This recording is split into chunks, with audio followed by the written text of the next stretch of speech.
Hi everyone, I am Matt Lamb and I run Startup Grind London with the help of Eleanor and Sam, who is over in America, so he can't be with us today. Can I get a show of hands who has been to Startup Grind before? I see a few new faces. Okay, so we have a few new starters, so I'll just kick things off by giving you a bit of an overview of what Startup Grind is. So we are the world's largest community of startup founders. Globally, we've got more than 5 million members. In London, we have 17,500. So we're one of the biggest chapters in Europe. There's Startup Grind chapters in over 125 countries. So if you're the type of person that likes to go and do a bit of networking while you're on holiday, there's plenty of scope to do that. Do just check us out online, and whether you're in the Isle of Man, yes, there's a chapter in the Isle of Man, or in Abu Dhabi, you will find events like this going on.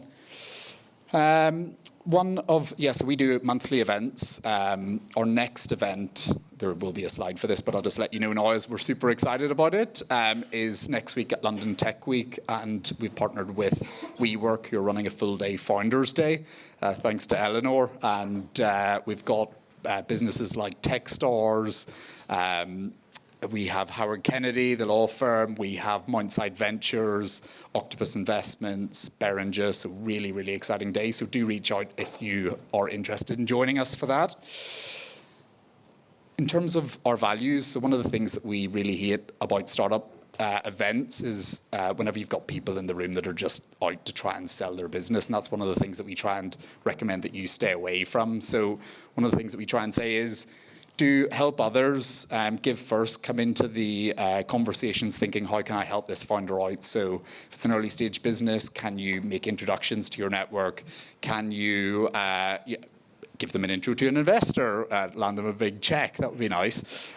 Or just help them out, give them a bit of advice. There's plenty of things to do. So do that. And also, a lot of people that I've met through these events have become friends. So, keep an open mind. It's a lot of fun. Just introduce the team. So we've already covered that, so I'll skip over it. Prem is not with us today either, is Gabriel. Quick overview of the agenda. So we are going to kick things off with the panel. There'll be some short time for questions after that, and then we'll get on to networking afterwards.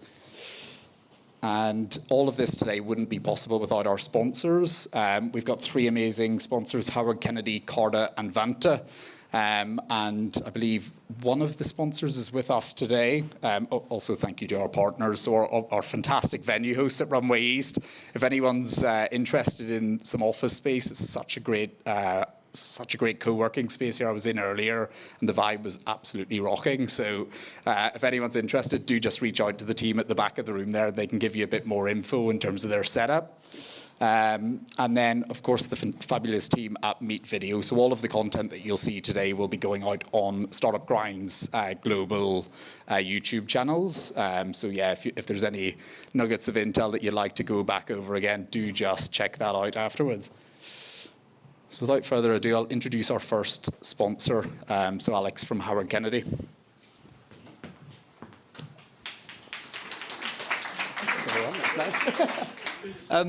Hi everyone, yes, I'm Alex Wood from Howard Kennedy. Like Matt says, we are a law firm and we are, speaking on behalf of Howard Kennedy, delighted to sponsor Startup Grind.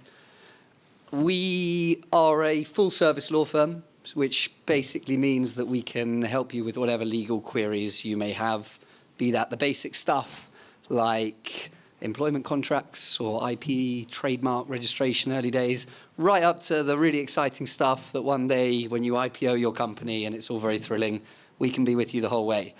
What we are, dare I say, more excited about, beyond the legal stuff, is welcoming you into the Howard Kennedy Ignite program, which is a community really for founders, for investors who we know are clients, and for non-executive directors. And we basically just put you in a pot and spin you around and hope that that is, you get the best relationships you can out of being in the Howard Kennedy Ignite program. Also included are the benefits, of course. So early stage companies get 30% discount on fees. And as I say, lots of introductions. And then we also offer these training sessions, which some people are finding very helpful indeed. And I think that's it. Great. Perfect, thanks, Al. I'll take that back. Is anyone here from Carta today? We sometimes have? No? Okay, I'll just do a brief intro. So yeah, Carta essentially, no one likes cap tables, and getting it wrong, it can be costly and messy. Carta can solve that for you, so do check them out if you're interested. They're offering discounts for all of us here at Startup Grind, and then Vanta as well. So Vanta handles everything on the compliance side of things, so do check them out. There's no one here from Vanta today, is there? No. Okay, perfect. So we will move on then into the main chat. If everyone could give Adrian a big round of applause, that'd be great.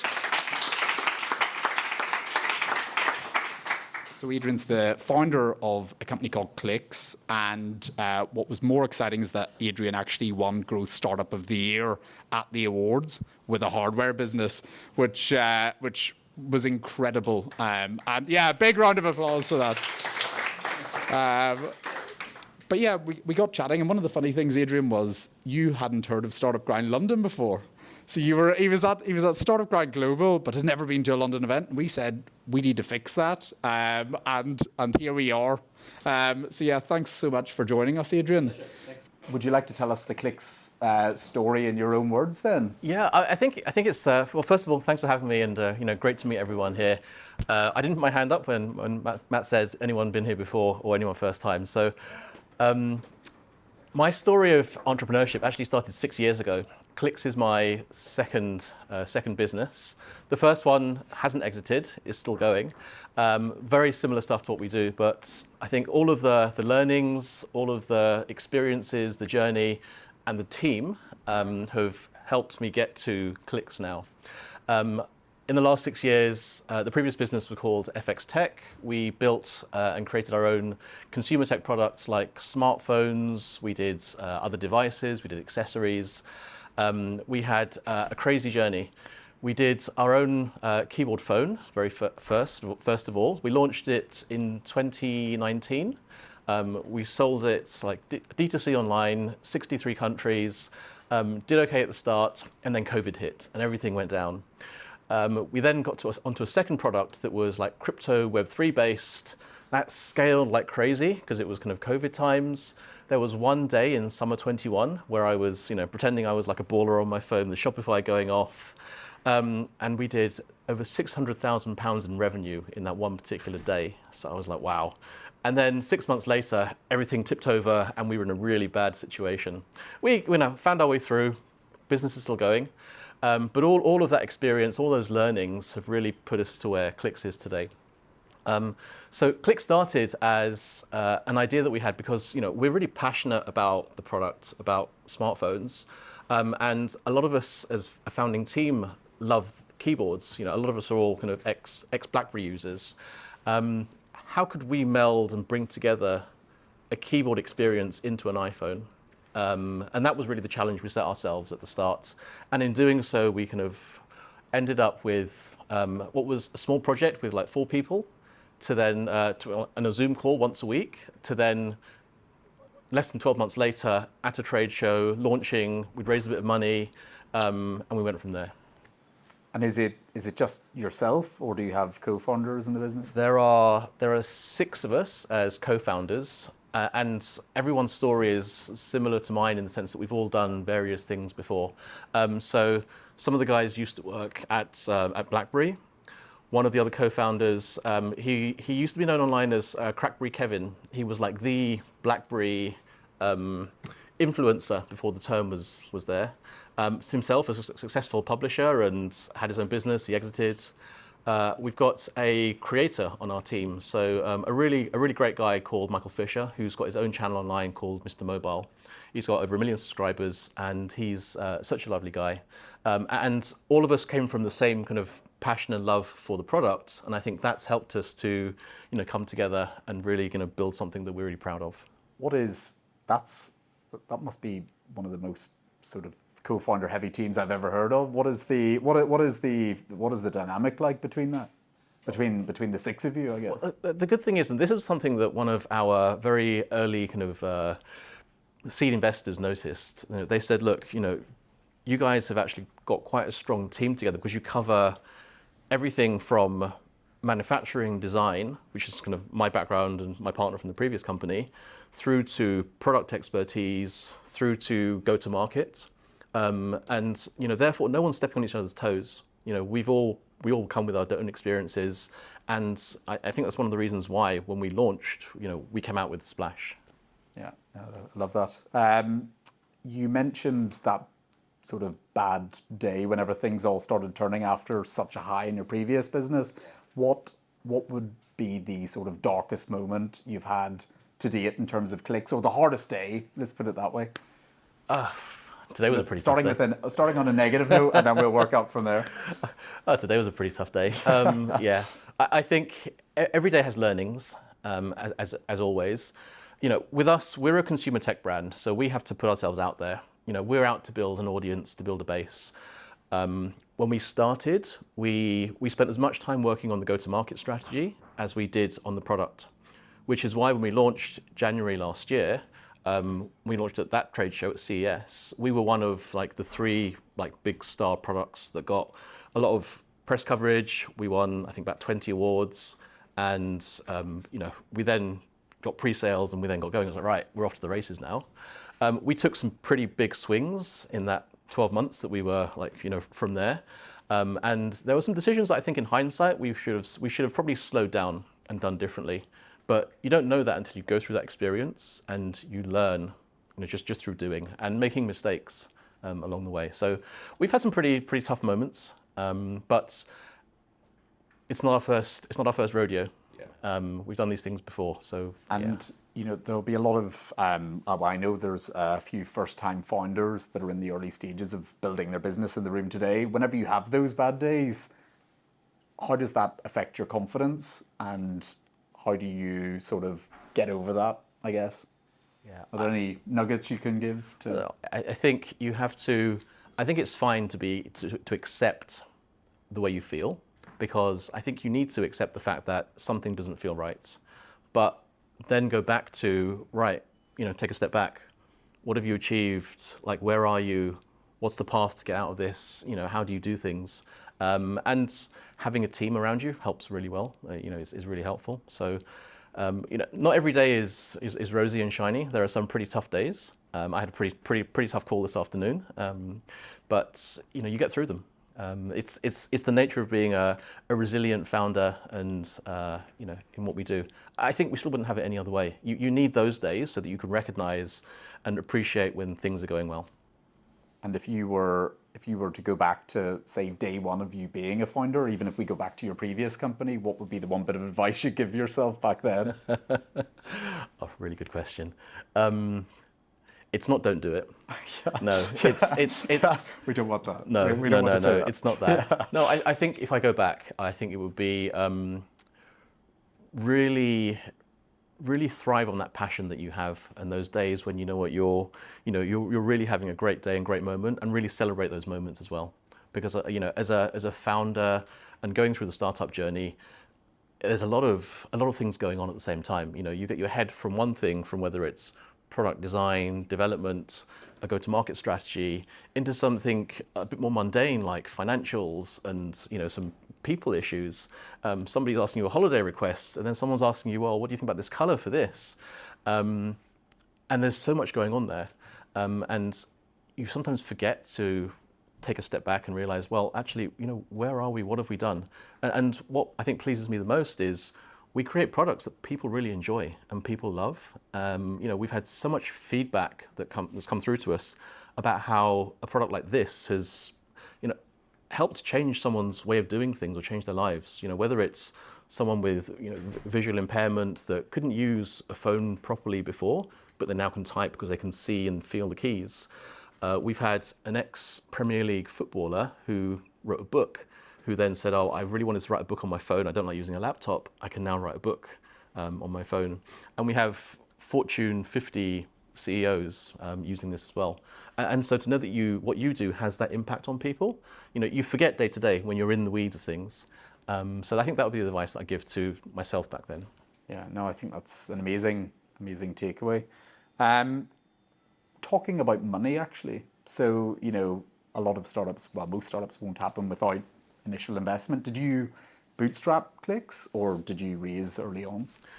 Yeah, we raised early on. I think our process was, we had some early design concepts. We said, let's print out some prototypes. When we got them in hand, we said, right, this feels good. Let's go ahead. We then said, like, in order to get to launch, we need to raise some cash. So we went out to friends. We did a friends and family seed round. We raised 500,000 US just from going out there, speaking to people, just off of a dream, a vision, and some very bad looking prototypes that didn't even work properly. We didn't take them around to show people because they wouldn't, if people saw these, they wouldn't invest. So we said, okay, this is what we're doing. This is who's on board. Come and join us. We'd love for you to be part of the journey. And on the way, we had people who, through our kind of X network, have become real champions for Clicks and have really helped us and advised us along the way as well. And, we've had the crypto wave, and then everything was all about B2B SaaS. Probably a lot of it still is. And then now obviously AI. How do you convince people that have sort of competing demands on their capital to invest in a hardware product whenever hardware's not the flavour of the month right now? Yeah, hardware has never been flavour of the month. Right, yeah, that's a fair point. Yeah, that is a fair point. I think a couple of years ago, there were a lot of people investing in hardware. A lot got burned, and that sentiment hasn't come back. But that, I think, is also one of our strengths. Like, we stand out, we're different to everyone else. We're not there doing another B2B SaaS or an AI thing. We've been tempted. How do we integrate these things into our products? But we celebrate the fact that we are a hardware first business. And those who, I think there are still companies out there that invest in hardware, in consumer, in cultural products. That's us. And that's what we do really well. And so, it takes us a bit longer to find the right kind of partner, investor, growth partner. But yeah, they're good conversations. I had a conversation just before we actually kicked off with a hardware founder, and who was yet to raise. What would the bit of advice? What bit of advice would you give them? So they're pre-product, no previous fundraising. Where would you go? What would be the advice you give? I think you have to get to, like most stages, I think you have to get to some kind of MVP or prototype, right? I think you have to have something that people can not just see in a drawing and not just visualize, but actually kind of touch and feel or something like that. I think that's really important. Even if it's something to do with a feature or an experience as part of the product, because then investors will better understand why your product's different, and the fact that you've got some traction already, or you've done something, you've already created something. Yeah, no, great advice there. In terms of, Clicks has been going for just not long over 18 months or so, and your growth has been phenomenal. So I think it's exceeded 7 million of revenue. You're in more than 100 countries, is that right? That you have had some amazing retail partnerships, which we can get into later on. And you've sold more than 100,000 units as well. How did you sort of get to that stage? You raised the investment, then what were the sort of next steps? Yeah. In terms of go-to-market? Yeah, so when we launched January last year, we didn't know whether anyone would want to buy this, let alone kind of where we get to. So we've been on a bit of a crazy ride. We launched, we had a lot of awareness, a lot of exposure, and then it was like, right, knuckle down, we've got to actually start building product, getting it out to market, and start with customers. Up to that point, it was quite nice. You don't have any customers. It's like a nice day job.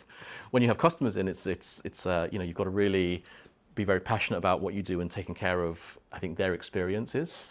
I think we're very lucky in the sense that we've got a lot of good people in the team.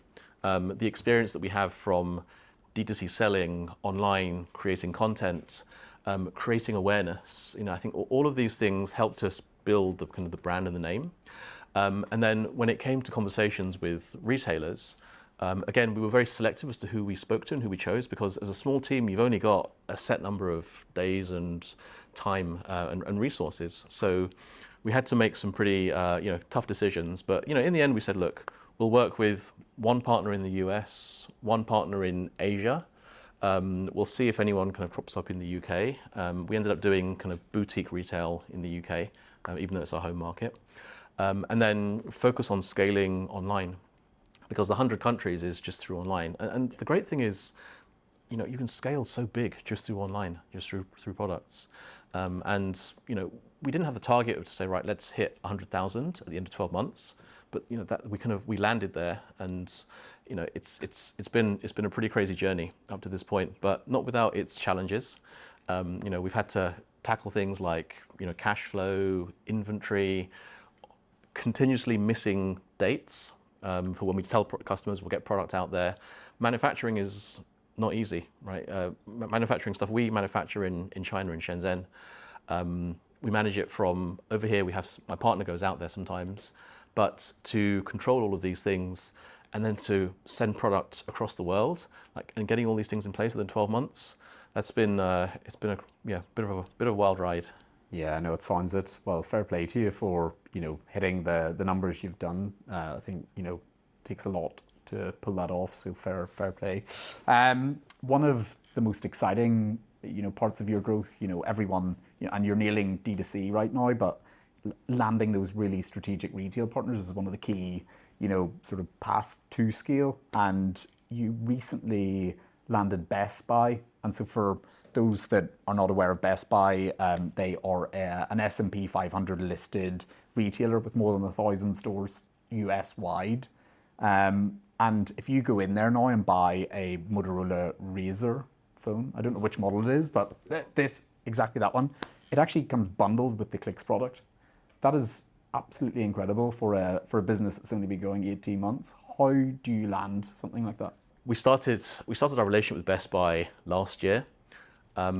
Because of our launch, the Best Buy guys were actually at the show, and I think their CEO, what we hear is their CEO said to the team, "Don't come back home until you've spoken to Clicks." And so I was like, right, okay. And they went from there. We got our product into Best Buy, into the retail stores, you know, throughout last year. It's challenging to work with retailers. You know, we're learning all of these things. We have a display in this new section called Theatre District, and we had to put this like 2-meter display together that we had to create. We had to pay for, do all the design for, put our products on there, and then they place it in the stores. And we're in about 200 or so stores in the US at the moment. And it's gone well. You know, it's been a great partnership. You know, they've done a lot of great like stuff for us, like, you know, a lot of marketing. You know, we've done stuff as well to drive people to those stores. And we saw them earlier this year. You know, we keep them engaged as any good, I think, vendor would do for your, you know, for a retailer. You know, we've gone actually out there to Minneapolis to see them on a regular basis. I don't know if anyone here knows Minneapolis. I can't think of an equivalent. I can't think of an equivalent in the UK. It's not a quiet, exciting place, but it's where you have all of the big retailers. So you'll have Best Buy, Target, Walmart. They're all HQ'd out there. And so, you know, we've been out there a few times to see them in person, keeping them always engaged. And when we saw them in February this year, which was actually in Barcelona, that's where the conversation started. And so after a couple of dinners and some, like, you know, sharing ideas, you know, we then kind of went back and we said, look, I think this is a good idea. Let's work on this. That's incredible. You know, you hear so many founders that have been chipping away for years and they're not reaching that sort of, you know, distribution that you're landing. It's yeah, well done to you and the rest of the team.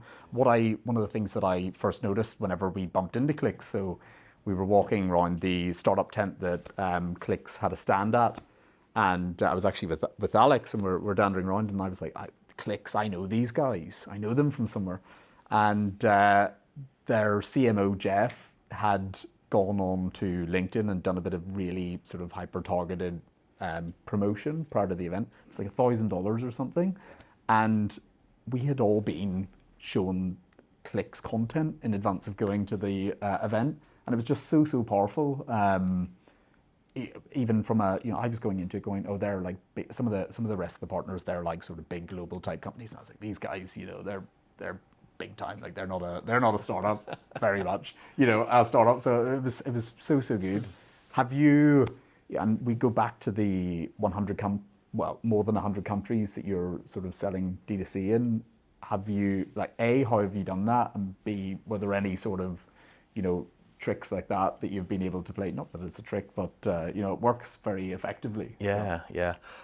I think we've always operated lean since we started. Like, founder salaries doesn't happen, right? If you operate lean, you make every dollar, every pound that you spend go as far as you can. So whether it's on building awareness, whether it's on building brand, whether it's on, we had to spend a lot of money on manufacturing, you've got to make sure that you're getting the best out of the money that you have, because, it's only a short runway. And, it's great to hear that, the impression is there that Plix is this big global brand. We do have customers in over 100 countries. We have a big email list, but we spent time building that up.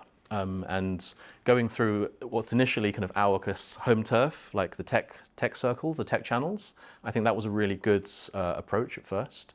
And then, through a combination of paid for ads and, other awareness, we kind of slowly built it out. But, I'd love a show of hands today. Like, has anyone, who heard of Plix before this event?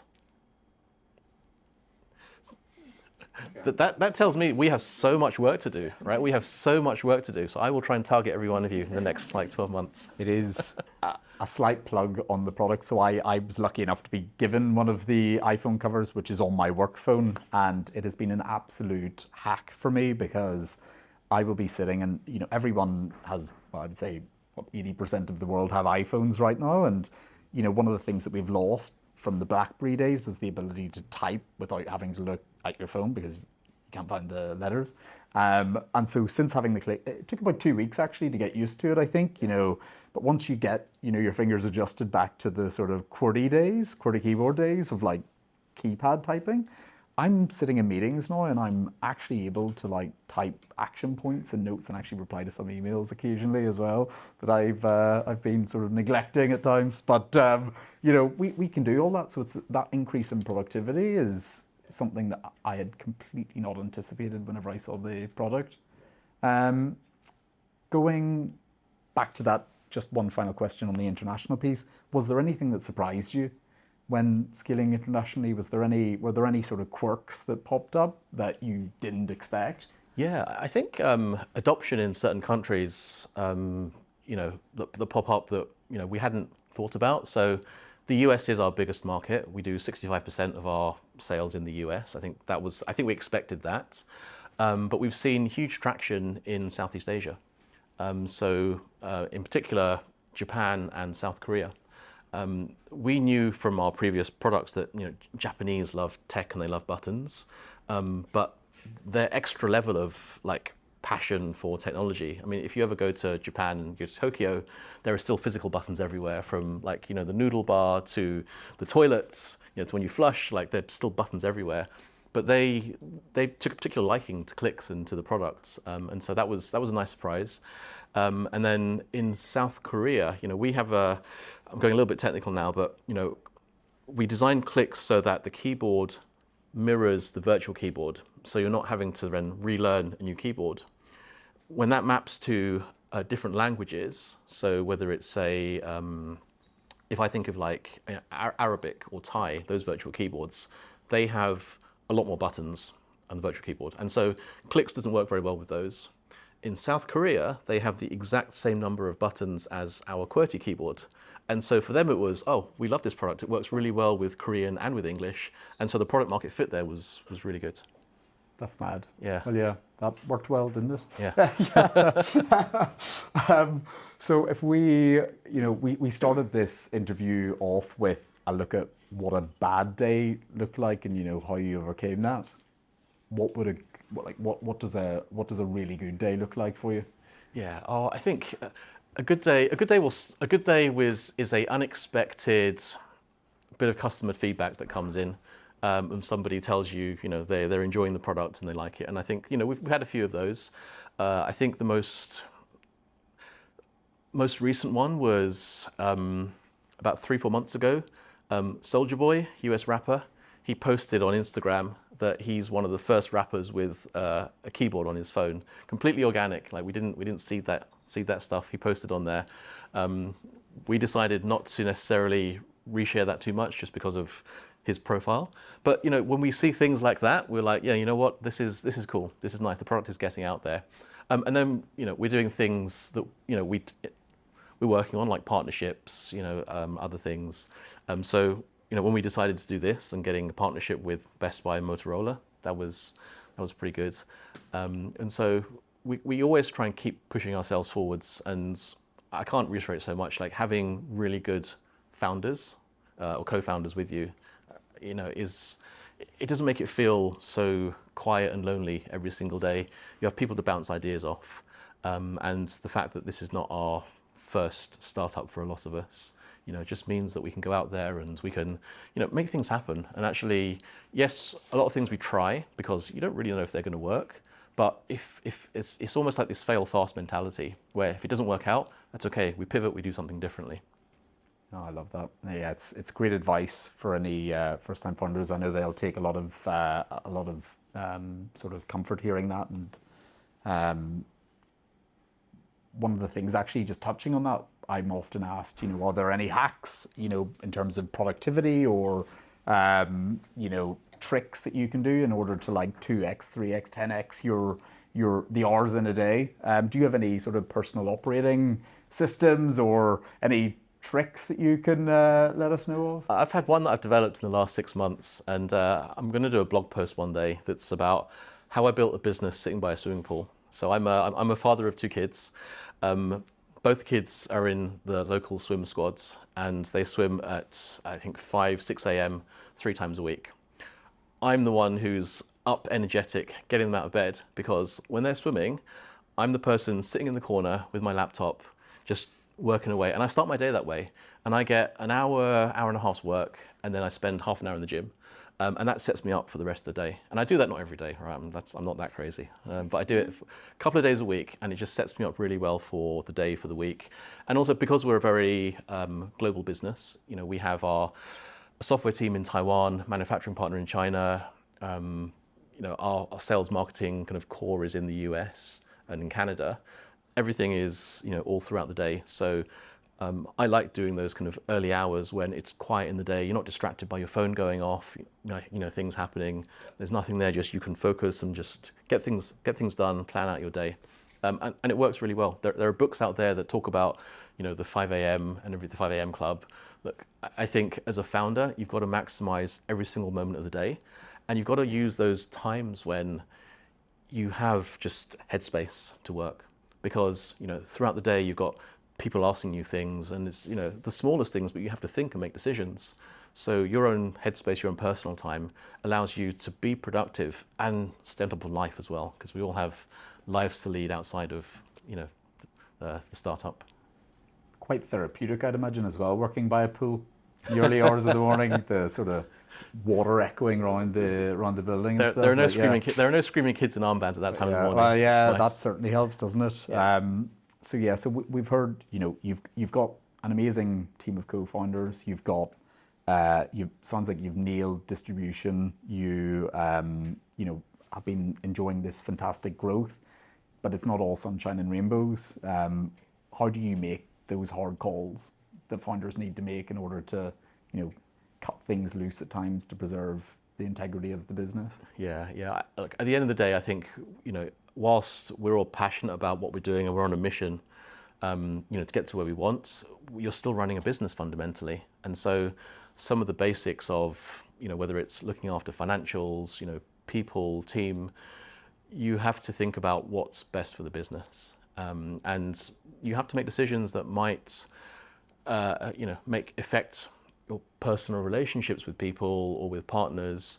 But fundamentally, if you know where you want to get to, you have to make those calls. But do it in a way that is, I think, you have integrity, you have honesty, you have collaboration.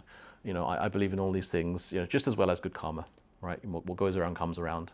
And so, I'd like to think that, we have got to this point now as, being, I think, a very good, honest, open, transparent company, internally and outwards towards our customers too. And we want to keep scaling this way as well. We're very careful who we work with, and we're very I think, fortunate that we can choose. If we don't get the right kind of energy or vibe off of somebody, we'll probably choose not to work with them, because we don't think it's going to take us where we want to. And just keeping on that sort of topic of scale again, you've proven that the product is scalable. The numbers demonstrate that, and I'm quite interested to hear what is on the horizon. What's the next big step for Clicks? Yeah, well, I would love to disclose an exclusive about our next product. Unfortunately, I can't. I'll get shot by fish for insights here. Yeah, bit off market. We have another product that's coming out in end of Q3, Q4 that is still keyboard related. So we're working towards that. That's super exciting. And then we have a horizon of things that go beyond doing keyboards, and that's into kind of next year and the year after, because I think we recognise that fundamentally what we've created isn't just a great product, but a business where we have the ability to create quickly, to bring products to market successfully, to do well with our customers, and then to sell. And so if we decide tomorrow, the business decides, we want to create a backpack instead, if it makes sense, then I think we have the means to do so. That's not what we're going to do though. Yeah, not yet anyway. Nearly got a bit of intel off you. Yeah. So do you think is it a product company, or is this the start of a portfolio? We're a portfolio business that make products. Okay. Yeah. I like that. I like that a lot. And I think I'm just cautious of time, from as the final question, I guess, what do you want the legacy of Clicks to be, and for you as a founder? Yeah. I think less about myself, but I mean, as a company, this is now, I think we've made a moment in the consumer tech world where more than 18 months ago, people thought, there is no more physical keyboards on buttons. Nothing's out there. Now when people that are in that space think, I want to still use I like the feeling of tactile buttons, they think of Clicks. I think that's a really good place for us, and we want to keep building that to be our legacy at some point, where people turn around and go, I remember that cool company that did this. And in our space, there are stories like, whether it's you guys all know, like Beats, for example, GoPro, Nest, all these big companies that came along from very similar beginnings and created these huge global businesses. We're looking to create the same kind of momentum and leave the same kind of legacy, where I'd love to see Click still around in 10 years' time, building whatever it does. Well, I really hope it is. So yeah, with that, let's give Adrian a big round of applause. That's fantastic. Thank you. Just before we wrap up, does anyone in the audience have any questions? So I will give you it. Okay, Sure. There we go. You can appear. Okay. No problem. Hear me? Sorry, probably one of the tough moments days question. Yeah. You mentioned that your factory is in China, but 65% of your market is in the US. Yes. You know what's coming up. How are you dealing? How are you dealing with the Tariffs. exactly It's a great question. When the tariffs were announced, we were banging our heads on tables for probably a couple of days, and then as things changed, announcements came out, things changed. We realized a few things. Number one, let's not react too quickly, because everything keeps changing.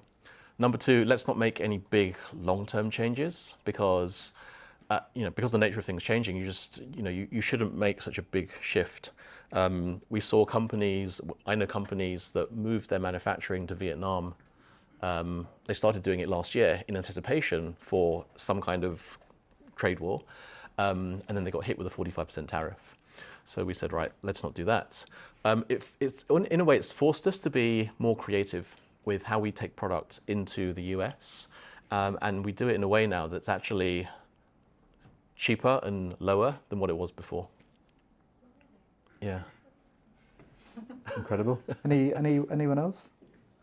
I'm just wondering, what metrics or KPIs do you personally focus on for your business? As a CEO founder, or just the business generally? The business in general, what you prefer, what you think is most critical. Yeah, I think we look at, obviously, sales and unit volumes of products. I think at the end of the day, we're trying to scale our products, get them out to market, but we also pay really close attention to customer feedback. And that's not just, do you like the product, do you not like the product? Because we get a mixture of both. It's also how quickly are we responding to incoming, like whether it's through our ticketing system, whether it's on Discord, whether it's on Instagram, how quickly are we responding to people. And also, ratings, other sentiments, because we're here not just to build good products, but to build a brand as well. I don't think any of us want to, go to sleep at night knowing that you might have built a really cool product, but your customers aren't happy for whatever reason. We want to try and do both. And I think that to me is a good formula to help build a really successful business for a consumer business in the long term. Thank you. Hi, so just piggyback and going off his question, my question would be, what are your own KPIs? And I mean that in the sense of, as a leader in the team, how do you upskill, if I can use that, where you're scaling your team from 0 to what it is right now, and you ensure that you are still able to be that leader for your team. So how do you upskill yourself? Yeah. Got it. I always think 6, 12 months ahead. I think that's really kind of what I think about. I'm very fortunate that the team look after a lot of the kind of day-to-day that we do. I don't have to get on there and answer queries for tickets. I don't have to get involved in every single decision on a go-to-market strategy or on some of the manufacturing. And as a leader, I want to make sure that I empower people, give them the resource, give them the vision and the plan as to where we're going. And I think that's been really important in the last 18 months because, you can create a product and bring it out to market, but unless you have a plan as to where you want to go and how you want to get there, you're going to kind of hit a roadblock. And so, for example, when I talked earlier about getting into different markets across the world, we had that, as a leadership team, we had that conversation to say, where do we focus our time and effort? Because we're a small team. Where are we going to get the most impact? Where do we think we're going to, achieve the most, have the best, customer experience? And so we didn't go to somewhere like, at the time we had a lot of people coming to us from the UAE and saying, can you build, we love your product. Can you build, a localized keyboard and come and sell it here? And you had to make a decision on call to saying, well, we understand that it's, a market that has really good propensity to spend, a great iPhone density kind of population, but in terms of numbers, it's still a 2 to 3 million country versus here, which is 70, US, which is 320. That's great. I'm impressed by the quality of the questions here so far. Do we have any other takers? There we go. Being walked across each side of the room. So yeah, here we go. Could you comment on your IP protection? On what lengths do you go to protect your technology? Yeah, good question. Yeah, we get asked the question a lot by investors, as you can imagine. We've built a bit of a moat around our product. So every single product that we've designed, we have to build a new one for every phone model. We have design patents for each one of those we've registered in the major markets. So we do it in US, UK, Europe, sometimes in China as well. We've got a patent for the concept of a keyboard into an enclosure, into a case, and we had that patented before we launched. We then also have, it's not quite a patent, but for our product to integrate so well into iPhones, we've had to do this made for iPhone certification. And you can only get that if you use Apple source components, it's from their supply chain, and we planned that from day one. And all of this is because how do we stop somebody else from coming in and doing a copycat product and kind of, taking our idea and doing it for themselves? And, at this point we've invested, quite a large sum in just putting all these things together so that for someone to come and do this, it would be really difficult. We've had a cheap knockoff product come to market in the last few months. For us, it's great because it's validation. It's like that someone else thinks your product is good, that they want to copy it and try and do the same thing. Our guys in China actually, they won't watch this. They got it and they dissected it, And we have over 100 different components within here. You wouldn't think there's 100 different components in this product. Theirs had about 25, and it just wasn't the same. Wasn't the same experience. So we've thought very carefully about the design, the protection, and how we really do so, because it's but that comes from experience as well, having built these things before. Great question. If anyone is still yet to protect their IP, do reach out to the Howard Kennedy team. You do a fantastic job. There you go, shameless plug. Question there at the back. Thank you very much. First of all, thank you, Adrian. Thank you, Matt, for brilliant presentations. It was pretty insightful. My question is for someone like me who spends, let's say, 15 years in financial markets and do remember BlackBerry corporate funds.